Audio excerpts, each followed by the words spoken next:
रसूल कायनात ने फरमाया, रब करीम फरमाते हैं जब मेरा बंदा हाथ उठाता है ना तो मुझे हया आती है कि मैं खाली कैसे लौटा दूं इसके। इतने बड़े बादशाह की बारगाह में, ओ भाई लोगों से इज्जतें तलाश करते हो तो वो क्या तुम्हें इज्जत देंगे, वो तो कल अच्छा कहते हैं परसों बुरा कहने लग जाते हैं। न देखो दुनिया की तरफ, दुनिया रुला देती है। नाराजी करो बंदों को, बंदे थका देते हैं। न पीछे भागो, हर वक्त दुनियादारों के ये इंसान को कमजोर कर देते हैं। वो तो करीम ही बड़ा है। दो आंसू जमीन पर बाद में गिरते हैं, बंदे के गुनाह सारे पहले माफ फरमा देता है।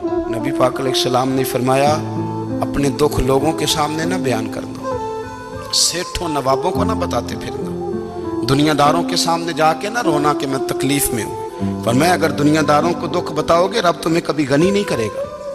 और लोग हैं कि उल्टा मजाक उड़ाएंगे।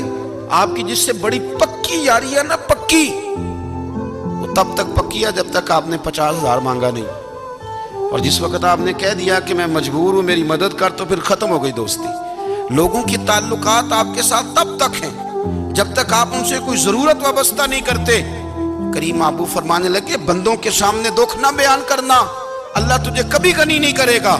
तो अपने दुख अपने रब को बता, तू दुआएं मांग, तू उसकी बारगाह में हाजिर हो, तू उसके हुजूर अर्ज कर।